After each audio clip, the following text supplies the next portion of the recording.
Last week, the Royal Bahamas Defense Force received a gift from the People's Republic of China, which included military equipment. That donation, however, generated a firestorm on social media as many questioned why such high-powered equipment was needed. Minister of National Security, the Honorable Dr. Bernard Nottage, and Acting Commodore of the Royal Bahamas Defense Force, Talis Bethel, addressed the issue today. It was noted that the public need not be alarmed by the nature of the equipment that will be on reserve if and when needed. We gave them a list of things that we would like, and the most important thing on the list was 105 instruments for the Rangers Band, Defense Force Rangers Band. I see everybody has forgotten that now and focusing on grenades. These are not these hand grenades you have in movies, you know. The Chinese government offered launchers for the purpose of tear gas, which was not a part of the original gift offer, but it came afterwards. So we see ourselves being able to, with respect to policing duties, assist police and allow them to use that as well. With respect to the armored personal carriers, the Defense Force doesn't have any vehicle in its inventory that can adequately protect its personnel in the event of any high-risk situation. So looking down in the future, if there's a need to access any high-risk situation, Defense Force will have that kind of protection for its troops.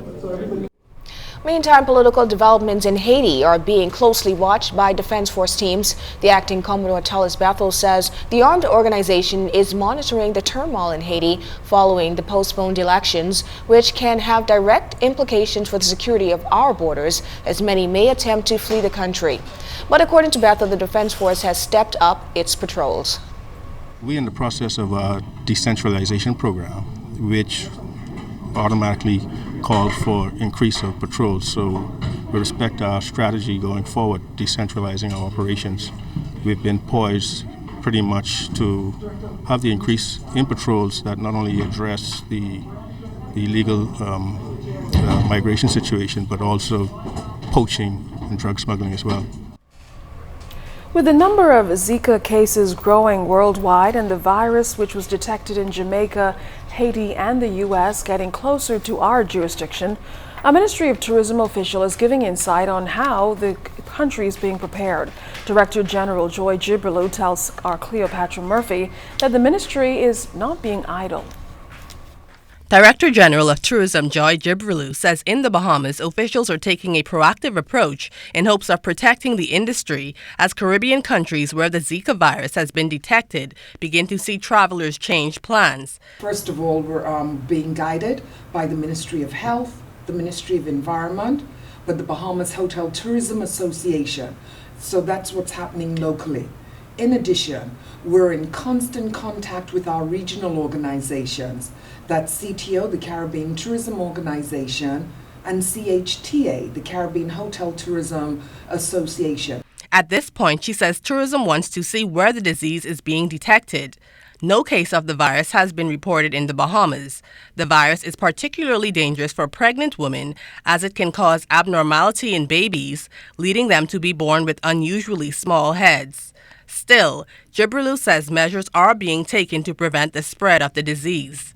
Another thing we're doing is asking hotels to ensure that they get the message out to their guests. Put on insect repellent, particularly DEET, insect repellent that carries the DEET in it.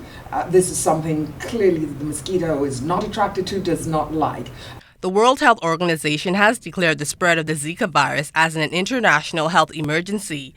And as for any potential negative impact on tourism in the country, Jibrilu says like SARS and chikungunya outbreaks, Zika is creating expected fear. With the Zika, we know that it affects pregnant women. And I think any expectant mother, it's a time when you're just naturally nervous. You want the best for your unborn child.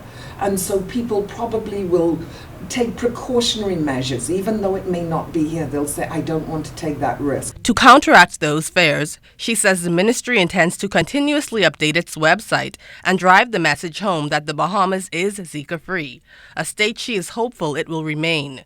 Cleopatra Murphy, ZNS Network News. A new development taking place in the Bahamas bankruptcy saga. All sides returned to the Supreme Court today, where the crowd asked for a further adjournment of the case. During the brief proceedings before Justice Ian Winder, prosecutor Lauren Klein said they gave the court an overambitious timeline on the previous occasion and requested an additional 3 months to get things moving at the multi-billion-dollar project.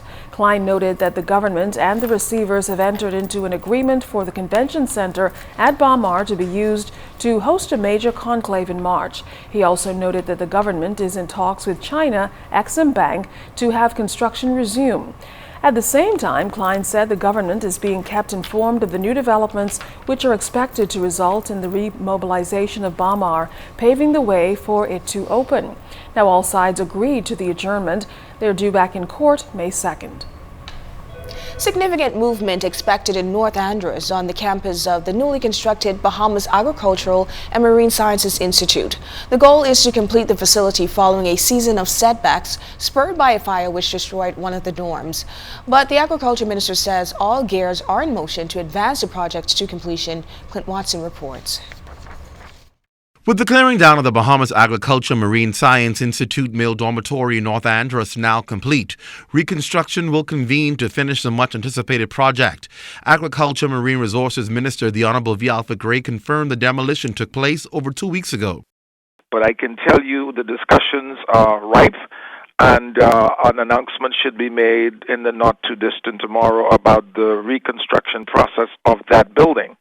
But the entirety of the compound is being mobilized for the startup of the construction processes. Minister Gray says since the fire exactly 1 year ago, construction was delayed after inconsistencies in the approval and files of the contractor, namely not possessing the necessary insurance, were discovered. He says a review has now been completed and the necessary paperwork in place. He said finances have been obtained to complete the construction. The finances are in place to take the building to completion. In addition to the buildings, there is before Cabinet for approval, the landscaping, the roadworks on the compound itself, and we are hoping that the entirety of the construction should be completed for opening in September of this year. According to the minister, the delay has not affected students. He says classes that were once housed in North Andros' airport terminal building have now been relocated to the BAMSI campus. Farming process is going on, the classes are going on, and there is no halt to the operation of BAMSI. What there has been some difficulty is getting these buildings completed in the timeline that was set for the completion. Clint Watson, ZNS Network News.